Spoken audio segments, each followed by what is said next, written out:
আসসালামু আলাইকুম। নতুন একটা রেসিপিতে সবাইকে স্বাগতম। আশা করি সবাই ভালো আছেন। আমি ভালো আছি আলহামদুলিল্লাহ। চিকেন দিয়ে খুব সুন্দর একটা রেসিপি তৈরি করে দেখাবো সন্ধ্যার নাস্তার জন্য। এখানে আমি একটা মুরগির বুকের মাংস মিহি কিমা করে নিয়েছি। এর সাথে আমি বড় সাইজের 2টা পেঁয়াজ কুচি দিয়েছি আমি এখানে হাফ চা চামচ হলুদের গুঁড়ো, হাফ চা চামচ ধনিয়া ও জিরার গুঁড়া, 1 চা চামচ মরিচের গুঁড়ো, আর হাফ চা চামচ গোলমরিচের গুঁড়ো, হাফ চা চামচ গরম মশলা গুঁড়ো, 2 চা চামচ আদা রসুন বাটা, স্বাদমতো লবণ, আর 2 চা চামচ থেকে একটু বেশি হবে টমেটো পেস্ট দিয়েছি। আর দিয়ে দিলাম 2 টেবিল চামচের মতো সয়াবিন তেল। দিয়ে সব কিছু একসাথে খুব ভালো মতো হাত দিয়ে মেখে নেব। আর চুলা ধরানোর আগে কিন্তু এরকমভাবে চিকেন কিমার সাথে সব কিছু দিয়ে খুব ভালো মতো মেখে নিলে কিমাটা কিন্তু এই পুরটা খেতে অনেক বেশি ভালো লাগে। তাই এইভাবে করার চেষ্টা করবেন। খুব ভালো মতো মেখে নিয়েছি। সবগুলো মশলা খুব ভালো মতো কিমার সাথে মিশে যাবে। পরবর্তীতে পুরটা খেতে অনেক বেশি মজা লাগবে। চুলাটা এখন আমি ধরিয়ে দিয়েছি। আর এই পর্যায়ে আমি দিয়ে দিব 1 ফালি লেবুর রস। অবশ্যই লেবুর রসটা দেওয়ার চেষ্টা করবেন, এতে করে কিন্তু এটা খেতে অনেক বেশি ভালো লাগবে। আর চিকেনের যে এক্সট্রা গন্ধ থাকে ওই গন্ধটাও কিন্তু চলে যাবে লেবুর রস দেওয়ার কারণে। তারপরে আমি একটা স্প্যাচুলা দিয়ে খুব ভালো মতো কিমাটাকে ভেঙে দিব একেবারে। খুব ভালো মতো এই কাজটা একটু সময় নিয়ে করতে হবে। আর চুলার আঁচটা এই মুহূর্তে মিডিয়ামে রাখতে হবে। আর এখানে আমার সংরক্ষণ করা গাজর কুচি ছিল, এটা দিয়ে দিলাম। এটা আপনারা আপনাদের পছন্দ মতো দিতে পারেন। চাইলে এখানে ক্যাপসিকাম কুচি ব্যবহার করা যাবে, অন্য যে কোনো সবজি ব্যবহার করা যাবে। আর এখানে অফ ক্যামেরা আমি 2টা কাঁচামরিচ কুচি দিয়েছি। আর এটা আমি ঢাকনা দিয়ে ঢেকে 5 মিনিটের মতো রান্না করে নিয়েছি মিডিয়াম লো আছে। এর মধ্যে কিন্তু আমার চিকেনটা সেদ্ধ হয়ে গিয়েছে।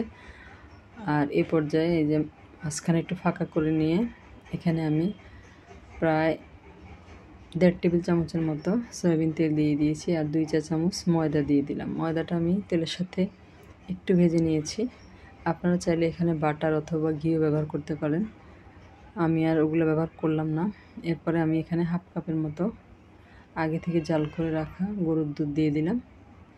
দিয়ে সব কিছু একসাথে খুব ভালো মতো মিশিয়ে নিব। এই দুধ এবং ময়দাটা দেওয়ার কারণে এটা একটা আঠালো আঠালো ভাব আসবে। আর এই পুরটা খেতে অনেক বেশি ভালো লাগবে। আর পিঠাটা তৈরি করতে খুব সুন্দর সুবিধা হবে আর কি। পুরটা আমার হয়ে গিয়েছে, এটা আমি ঠান্ডা করতে দিয়েছি। আর এই ফাঁকে এখানে আমি ডোটা তৈরি করে নেব। এখানে আমি একটা মিক্সিং বোলের মধ্যে 2 কাপ পরিমাণ ময়দা নিয়েছি। স্বাদমতো লবণ দিয়ে দিলাম। 2 টেবিল চামচের মতো সয়াবিন তেল আমি এখানে দিয়েছি। দিয়ে তেলটাকে খুব ভালো মতো ময়দার সাথে ময়ান দিয়ে নিতে হবে। হাত দিয়ে ডলে ডলে যেভাবে আমি করছি ঠিক এভাবে করে নিতে হবে।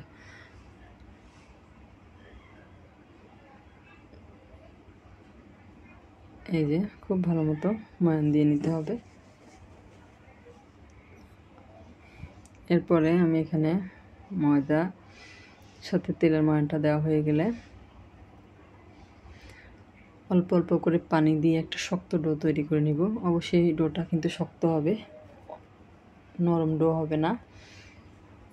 এজন্য বুঝে পানি দিতে হবে। অল্প অল্প করে পানি দিয়ে ডোটা তৈরি করে নিতে হবে। যারা আমার রেসিপিটা দেখতে শুরু করেছেন, একটা লাইক দিতে ভুলে গেছেন, তারা একটা লাইক দিয়ে পুরো ভিডিওটা জুড়ে আমার সাথেই থাকবেন। ডোটা আমার তৈরি করা হয়ে গেছে।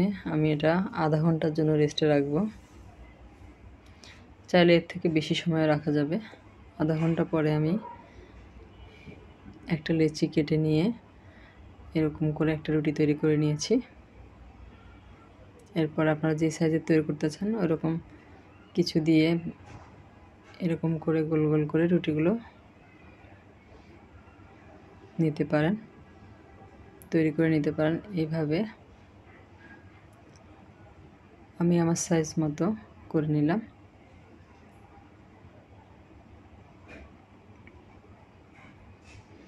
আমার এখানে 2টা রুটি হয়েছে ছোট ছোট।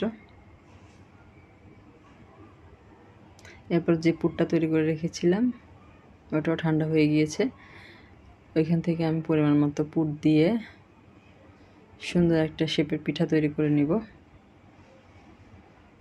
আর এই পিঠা কিন্তু সবাই, ছোট থেকে বড় সবাই অনেক বেশি পছন্দ করে।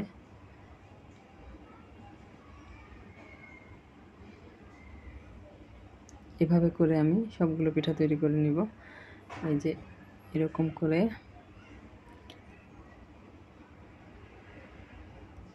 খুব সুন্দর করে পিঠাগুলো আমি তৈরি করে নিব সবগুলো। আরেকটা তৈরি করে দেখাচ্ছি আপনাদেরকে একইভাবে।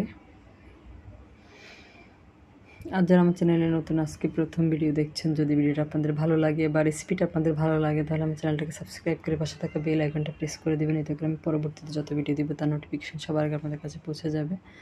আর যারা ফেসবুক থেকে দেখছেন, নতুন নতুন রেসিপি পাওয়ার জন্য আমার পেজটাকে ফলো দিয়ে রাখবেন।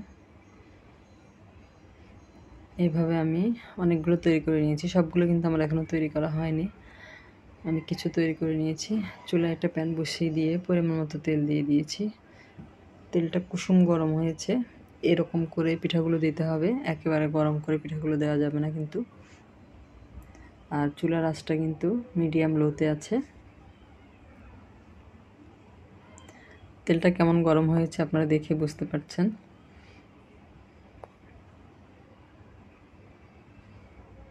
আস্তে আস্তে কিন্তু পিঠাগুলো ফুলে উঠবে। একটা পাশ হয়ে গেলে আরেকটা পাশ উল্টিয়ে দেব। এভাবে উল্টে পাল্টে আমি পিঠাগুলো ভেজে নেব।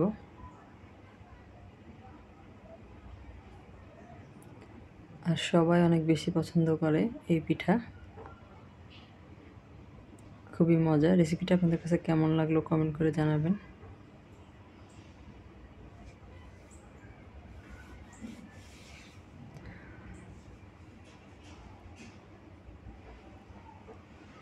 আর যারা আমার নতুন বন্ধু হয়েছেন, তারা আমার কমিউনিটিতে অর্থাৎ পোস্টে কমেন্ট করে যাবেন। দেরিতে হলেও আমি চলে আসব। হয়ে গিয়েছে এক ব্যাচ পিঠা, উঠিয়ে নিলাম। এইভাবে আমি সবগুলো ভেজে নেব। আরও কিছু দিয়ে দিলাম। এই যে তৈরি হয়ে গেল। সবাই অনেক বেশি ভালো থাকবেন। আজ এই পর্যন্তই। আল্লাহ হাফেজ।